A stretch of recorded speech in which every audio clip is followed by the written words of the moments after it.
নিশ্চিত ভাৱে হিমাশ্ৰী অভিযোগ যথেষ্ট বৃদ্ধি পাই গৈ আছে গকুল বৰ্মনৰ বিৰুদ্ধে আৰু কালি সামাজিক মাধ্যমত ফেচবুকত তেখেতে এটা পোষ্ট দিছিলে যিটো পোষ্টত কোৱা হৈছিলে যে তেখেতে মনোকষ্ট পাইছে তেখেতৰ বিৰুদ্ধে মনে সজা বাতৰি পৰিবেশন কৰা বুলি তেখেতে বিভিন্ন সংবাদ মাধ্যমে এটা ফেচবুক যোগে এটা পোষ্ট দিছিলে কিন্তু কথাটো হৈছে যে প্ৰশ্ন কেইটামান আমি অৱতাৰণা কৰিব বিচাৰিছিলো যে গকুল বৰ্মনে যিগৰাকী যুৱতী কনিষ্ঠবল যুৱতী আছিল কনিষ্ঠবল মহিলা যুৱতী আছিল তেখেতে আঘাতপ্ৰাপ্ত হৈছিল আৰু আঘাতপ্ৰাপ্ত হোৱাৰ লগে লগে সুপাৰমেনৰ দৰে ডিব্ৰুগড়লৈ কেনেকৈ গৈ পালে এই প্ৰশ্নটো অৱতাৰণা হৈছে আৰু যদিহে তেখেতে ডিব্ৰুগড়ত আছিল তেতিয়াহলে যুৱতীগৰাকীয়ে তেখেতক কিয় ফোন কৰিছিল আৰু এই যিটো বিষয় আছে বিষয়টো লৈ পেলাই আৰক্ষীয়ে কি ব্যৱস্থা লৈছে কাৰণ যিগৰাকী যুৱতী আছিল সেইগৰাকী যুৱতী আছিল আৰক্ষীৰ লোক আৰু আৰক্ষীয়ে গোটেই বিষয়টো গম পাইছিল নে পোৱা নাছিল এই বিষয়ে কিন্তু প্ৰশ্ন উঠিছে আৰু আমি হিমেশ্ৰী আৰু এটা কথা আমি জনাব বিচাৰিছো যে গকুল বৰ্মনে নিজে কৈছে যে তেখেত জড়িত নাই আমিও কোৱা নাই তেখেত জড়িত আছে কিন্তু অভিযোগ উত্থাপন হৈছে আমি সেই কথাটোৱে কৈছো যে তেখেতৰ বিৰুদ্ধে এগৰাকী যুৱতীক প্ৰহাৰ কৰাক লৈ পেলাই অভিযোগ উত্থাপন হৈছে ব্যক্তিগত জীৱনত তেখেতৰ যাব আমি বিচৰা নাই কিন্তু যেহেতু এগৰাকী সন্মানীয় পদত আছে তেখেত কেএসি চিফ আৰু তেখেতৰ দ্বাৰা এগৰাকী যুৱতীক প্ৰহাৰ কৰা হৈছে এই বিষয়টো লৈ পেলাইহে এতিয়া প্ৰশ্ন অৱতাৰণা হৈছে আৰু যদিহে আৰক্ষীয়ে গকুল বৰ্মন যেহেতু ডিব্ৰুগড়ত গৈছিল ডিব্ৰুগড়ত কিমান সময় তেখেতৰ যদি মোবাইল লোকেশ্যন চাই বা আৰক্ষীয়ে যদি এইটো দিশত যদি অনুসন্ধান কৰে তেতিয়াহ'লে সমগ্ৰ যি ঘটনা আছে ঘটনা কিন্তু জল পটপটকৈ পোহৰলৈ আহিব বুলি ইতিমধ্যে বহু কেইগৰাকী লোকে আমাকো জনাইছে বা তেখেতসকলে অভিযোগ কৰিছে আৰু এইখিনিতে এটা কথা জনাব বিচাৰিছো কালি যেহেতু ডিব্ৰুগড়ৰ পৰা এই বাতৰি সম্প্ৰচাৰ হৈছিল যে গকুল বৰ্মনে এগৰাকী মহিলা কনিষ্ঠবলক প্ৰহাৰ কৰিছিল এই যেতিয়া বাতৰিটো সম্প্ৰচাৰ হোৱাৰ পিছতে বঙাইগাঁৱত কিন্তু এই যিটো বাতৰি আছে বাতৰিটো এক প্ৰকাৰ বনজুইৰ দৰে বিয়পি পৰিছে আৰু তাৰ পিছতে বহু সংখ্যক লোকৰ সৈতে আমিও যোগাযোগ কৰিছিলো বা তেখেতসকলে আমাক ফোন কৰিছিল আৰু এতিয়া আমি জানিব পাৰিছো যে কমতাপুৰ অট'নমাছ কাউন্সিলৰ যি কাৰ্যালয় আছে সেই কাৰ্যালয়ত এখন জৰুৰীকালীন সভা সম্বোধন কৰিব বুলি আমি জানিব পাৰিছো 11 বজাৰ পৰা এখন জৰুৰীকালীন সভা সম্বোধন কৰিব বুলি আমি গম পাইছো এই বিষয়টো লৈ পেলাই হয় কুলেন্দ্ৰ এগৰাকী গকুল বৰ্মনে সংবাদ মাধ্যমক কিছু দুখ জাপি দিয়া দেখিবলৈ পোৱা গৈছে যেটো সোশ্যাল মিডিয়াত তেখেতে পোষ্ট দিছে সেই পোষ্টত তেওঁলোকে সংবাদ মাধ্যমৰ ওপৰত দুখ জাপি দিছে কিন্তু কথাটো হ'ল যে যুৱতী গৰাকীৰ পিতৃ গৰাকীয়ে কালিৰ দিনটোত সংবাদ মাধ্যমৰ সন্মুখত বাৰম্বাৰ এটা কথাই উল্লেখ কৰিছে যে তেওঁৰ জীয়ৰীক সেই গৰাকী যুৱতীক গকুল বৰ্মনে প্ৰহাৰ কৰিছে এই কথা কিন্তু স্পষ্টকৈ কৈছিল পিতৃ গৰাকীয়ে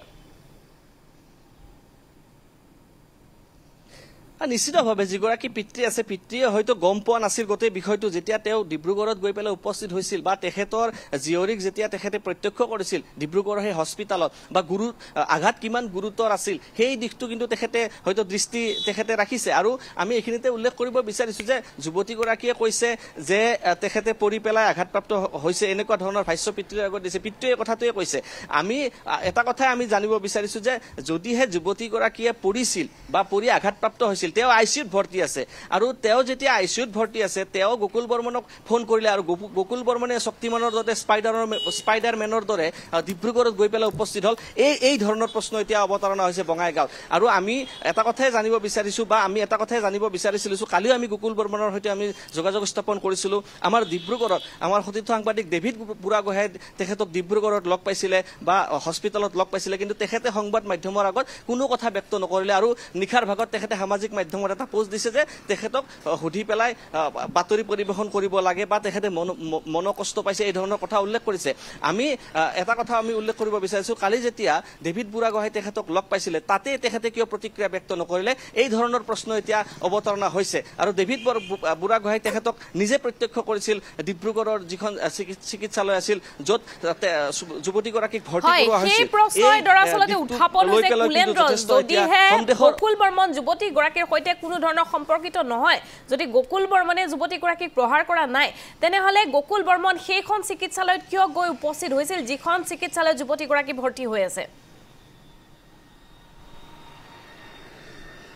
নিশ্চিতভাৱে হিমাশ্ৰী আৰু এইটো 4 দিন পূৰ্বৰ ঘটনা আমি যেতিয়া খবৰ পাইছিলো বা আমাৰ ডিব্ৰুগড়ৰ সাংবাদিক ডেভিড বুঢ়াগোহাঁই যেতিয়া খবৰ পাইছিল তাৰ পূৰ্বেই 2 দিন পূৰ্বেই যুৱতীগৰাকীক এই যিখন ব্যক্তিগত চিকিৎসালয় আছে তাত ভৰ্তি কৰোৱা হৈছিল আৰু আমি এটা কথা আমি জানিব পাৰিছো যে গকুল বৰ্মনক ডিব্ৰুগড় আৰক্ষীয়ে বাৰম্বাৰ ফোন কৰা বুলি আমি কিছু তথ্য আমি ডিব্ৰুগড়ৰ পৰা লাভ কৰিছো অৰ্থাৎ আৰক্ষীয়ে গকুল বৰ্মনক হয়তো তেখেতক সোধা পোছাৰ বাবে আৰক্ষীয়ে বিচাৰি আছিল এই ধৰণৰ তথ্য আমাৰ হাতত আছে এতিয়া গোটেই বিষয়টো কি সঁচা কি মিছা এ পৰৱৰ্তী সময়ত আৰক্ষীৰ তদন্তত সামগ্ৰিকভাৱে জল পটপটকৈ পোহৰলৈ আহিব কিন্তু কথাটো হৈছে যে এগৰাকী সমাজ জীৱনৰ লগত জড়িত 35 বছৰীয়া সংগ্ৰামৰ ফলত কোচ ৰাজবংশী সকলে পোৱা যে যিখন আপোনাৰ স্বায়ত্তশাসিত পৰিষদ আছে সেই পৰিষদখনৰ অন্তৱৰ্তীকালীন তেখেত হৈছে এগৰাকী মুৰব্বী অৰ্থাৎ মুখ্য কাৰ্যবাহী বিষয়া আৰু তেখেতৰ বিৰুদ্ধে এই ধৰণৰ অভিযোগ আহিছে আৰু এই মুহূৰ্তলৈকে তেখেতে সংবাদ মাধ্যমৰ আগত কোনো কথা ব্যক্ত কৰা নাই কেৱল ছ'চিয়েল মিডিয়াত এটা পোষ্ট দি পেলাই তেখেতৰ দায়িত্ব সামৰিছে এই ধৰণৰ যেতিয়া বিষয়বিলাক পোহৰলৈ আহিছে তাৰ পিছতে কিন্তু মানুহৰ সন্দেহ হ'বলৈ ধৰিছে আৰু বিশেষকৈ বঙাইগাঁও অঞ্চলত যেহেতু বঙাইগাঁৱত তেখেতৰ ঘৰ বঙাইগাঁৱত যেহেতু KACৰ মুখ্য কাৰ্যালয় আছে তাত কিন্তু যথেষ্ট প্ৰতিক্ৰিয়াৰ সৃষ্টি হৈছে আমি পুনৰ কৈছো যে ব্যক্তিগত জীৱনৰ প্ৰতি তেখেতৰ ব্যক্তিগত জীৱন চোৱাৰ বাবে আমাৰ কোনো ধৰণৰ ধৃষ্টতা নাই বা আমি চেষ্টাও নকৰো কিন্তু কথাটো হৈছে এগৰাকী দায়িত্বশীল বিষয়া এগৰাকী ৰাজনৈতিক নেতা আৰু তেখেতৰ দ্বাৰা যদি এগৰাকী মহিলা প্ৰভাৱিত হৈছে তেতিয়াহ'লে কিন্তু বহু প্ৰশ্নৰ অৱতাৰণা হৈছে আৰু সেয়েহে অভিযোগ যথেষ্ট আহিছে আৰু এই অভিযোগ ডিব্ৰুগড় আৰক্ষীয়ে যেতিয়া অভিযোগ তদন্ত কৰিব তদন্তত পিছত সামগ্ৰিকভাৱে জল পটপটকৈ হিমাশ্ৰী গোটেই কথা এই মুহূৰ্তত আপোনাক ধন্যবাদ জ্ঞাপন কৰিছো এটা যথেষ্ট গুৰুত্বপূৰ্ণ বিষয় এটা ডাঙৰ বিষয় গতিকে সমগ্ৰ বিষয়টো আৰক্ষীয়ে গুৰুত্ব সহকাৰে লৈ ক্ষিপ্ৰতাৰে তদন্ত আৰম্ভ কৰিব লাগে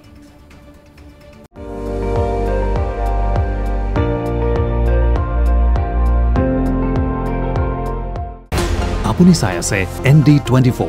সৰ্বশ্ৰেষ্ঠ নহয় সৰ্বোত্তমৰ দৌৰ